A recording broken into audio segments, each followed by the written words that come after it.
नमस्कार मित्रो, माझ्या कायदेभान या लीगल चॅनलवर तुमचं स्वागत आहे. तर आजच्या व्हिडिओचा विषय आहे, जर अवॉर्ड रद्द झाला तर ज्यांनी पैसे घेतले त्या शेतकऱ्यांनी घेतलेले पैसे रिफंड करायचे का, कसे करायचे, किती व्याज बसतं, या संदर्भाने जजमेंट काय बघूया. बघा, भूसंपादनाचे आपल्याकडे दोन कायदे आहेत. एक आहे जुना कायदा 1894चा, दुसरा आहे नवीन कायदा 2013चा. जुना कायदा संपतो 31 डिसेंबर 2013ला आणि नवीन कायदा लागू होतो 1 जानेवारी 2014 पासून. तर या दोन्ही कायद्यामध्ये ज्या काही जमिनी भूसंपादित होतात, या दोन्ही वेगवेगळ्या कायद्याच्या अन्वये त्यांचे केसेस काय होतं. 18चा जो कायदा आहे 1894चा, जरी तो कायदा संपला तरी त्या कायद्या अन्वये आजही 2026 मध्ये केसेस मात्र चालू आहेत. का? कारण जर संपादन जुन्या कायद्या अन्वये झालं असेल, त्याचं काही डिस्प्यूट झालं असेल, तर त्या कायद्याच्या अंतर्गतच्या केसेस आत्ताही चालू आहेत.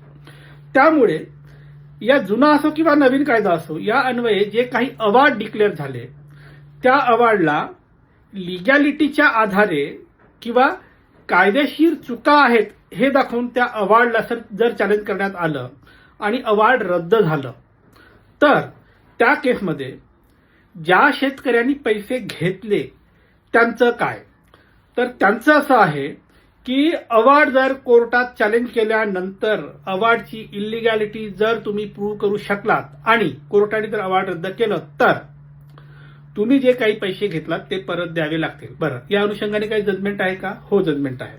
ऑनरेबल जस्टिस चांदूरकर साहेब आणि ऑनरेबल जस्टिस वृषाली जोशी साहेब यांच्या डिव्हिजन बेंचचं जजमेंट आहे. त्याच्यामध्ये हे जजमेंट 2023चं आहे, रिसेंट जजमेंट आहे. त्याच्यामध्ये ऑनरेबल कोर्टाने असं सांगितलं, बॉम्बे हायकोर्टाने, की जर अवॉर्ड रद्द झालेला आहे तर ज्या शेतकऱ्यांनी पैसे घेतले त्यांनी पैसे रिफंड करावे आणि 6% दराने व्याज सुद्धा भरावा, अशा पद्धतीचं जजमेंट आहे. त्यामुळे जी बरीच लोक विचारतात, सर अवॉर्ड रद्द करण्याबद्दल तुम्ही बरेच जजमेंट सांगता, कायदेशीर तरतूद आहे हे पण सांगता, पण आम्ही अवॉर्डला चॅलेंज केलं आणि जर तो रद्द झाला तर घेतलेल्या पैशाचं काय.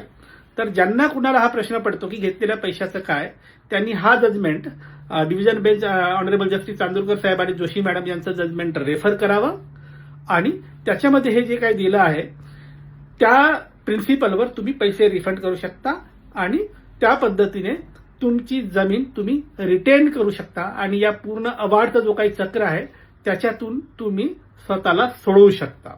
तर मित्र, ही होती माहिती की जर अवॉर्ड चॅलेंज केल्यानंतर रद्द झालं तर घेतलेल्या पैशाच्या अनुषंगाने काय जजमेंट आहे आणि त्या अनुषंगाने काय तरतूद आहे.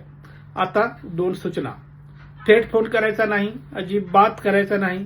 खूप महत्वाचं काम असेल तर दिलेल्या नंबरवर व्हॉट्सअप मेसेज टाका, केसचे डिटेल टाका. तुमच्या केसमध्ये मेरिट असेल तर आम्ही तुम्हाला सल्ला देऊ.